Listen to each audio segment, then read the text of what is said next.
انسان کی ہوئی تلاوت کلام پاک یہ قبر میں اسے اللہ کے عذاب سے بچائے گی۔ مہروز بھائی کیا فرمائیں گے؟ کوئی بھی شخص جب سفر کرتا ہے، جب پڑاؤ ڈالتا ہے، تو اپنے ساتھ ان عزیزوں کو، ان افراد کو رکھتا ہے جو اس کی مددگار ثابت ہوں، جو اس کے سفر کو اچھے طریقے سے، خوش اسلوبی سے پایہ تکمیل تک پہنچا دیں۔ جب ہم آخرت کے سفر کو دیکھتے ہیں تو وہاں پہ نیک اعمال ہیں۔ آپ نے تلاوت قرآن کی بات کی، سورہ ملک کے بارے میں آیا کہ قبر میں سب سے پہلا ساتھ دینے والی جو چیزیں ہوں گی ان میں سے ایک سورہ ملک ہوگی کہ یہ جو ہے عذاب الہی سے بندے کو جو ہے نا بچائے گی۔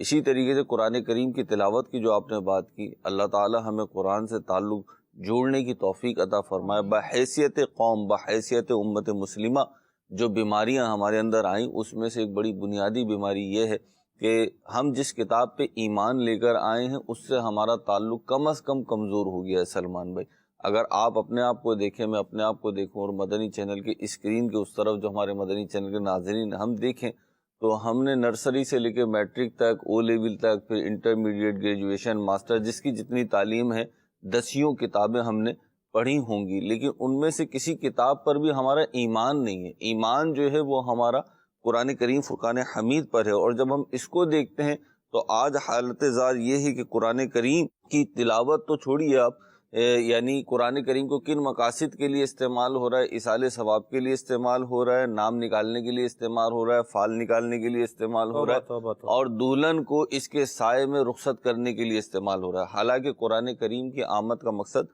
یہ نہیں تھا، یہ ہدایت کے لیے آیا تھا، یہ انسان کو اس رستے پہ چلانے کے لیے آیا تھا جس پہ چلنے کا اللہ پاک نے حکم دیا۔ اگر ہم آخرت کے اعتبار سے دیکھیں تو یقیناً آخرت میں سلمان بھائی ایک ایک نیکی جو ہے نا، ایک ایک نیکی، اس کی قیمت اور اس کی قدر ہمیں پتہ چلے گی۔ اور قرآن کریم وہ پیاری کتاب ہے کہ جس کے بارے میں نبی کریم صلی اللہ تعالی علیہ وسلم کا فرمان ہے، حدیث پاک میں ہے کہ قرآن کریم کے ایک حرف کی تلاوت سے 10 نیکیوں کا ثواب ملتا ہے۔ یعنی آپ جب الف لام میم پڑھتے ہیں تو آپ کے نامہ اعمال میں گویا کہ 30 نیکیاں لکھ دی جاتی ہیں۔ نبی کریم صلی اللہ تعالی علیہ وسلم کا فرمان ہے کہ قرآن کریم کی تلاوت کیا کرو کہ یہ قیامت کے دن اپنے پڑھنے والوں کی شفاعت کرنے کے لیے آئے گا۔ ایک اور حدیث پاک میں ہے 3 قسم کے لوگ برود قیامت سیاہ کستوری کے ٹیلوں پر ہوں گے۔ واہ! انہیں کسی قسم کی گھبراہٹ نہ ہوگی، نہ ان سے حساب لیا جائے گا۔ ان میں سے ایک وہ شخص ہے جس نے اللہ پاک کی رضا کے لیے قرآن کریم کی تلاوت کی اور لوگوں کی امامت کی جبکہ وہ اس سے خوش ہوں۔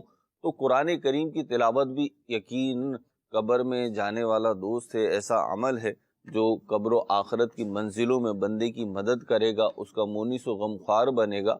قرآن کریم کی تلاوت جو ہے وہ قابل ثواب کام ہے، قبر و آخرت میں کام آنے والا کام ہے۔ قرآن کریم کی تلاوت ان نیکیوں میں سے ہے سلمان بھائی جو آسان ہیں۔ بعض نیکیاں ایسی ہیں جو بہت آسان ہوتی ہیں۔ آپ قرآن کریم کی تلاوت اتنی آسان ہے کہ کچھ صورتیں تو، کچھ آیتیں یقیناً یاد ہوں گی، نہیں بھی ہیں تو کریں آپ ایک مسلمان ہونے کی حیثیت میں، اور آپ زبانی بھی تلاوت کریں گے تو یقینی طور پر اس کا ثواب آپ کو ملنا ہے۔ اسی طریقے سے معمول بنا لیں اپنا، صبح میں گھر میں اللہ تعالیٰ توفیق دے، اور جو کاروباری حضرات ہیں وہ کاروبار میں، اور اگر ملازمت میں سیٹ صاحب کی ترکیب سے اصول و ضوابط بنتے ہیں، ایسی کوئی SOPs بنتی ہیں، تو آپ پہلا کام یہ کرنا شروع کر دیں کہ قرآن پاک کھولیں سلمان بھائی، اور اس کی ایک آیت ہی پڑھ لیں۔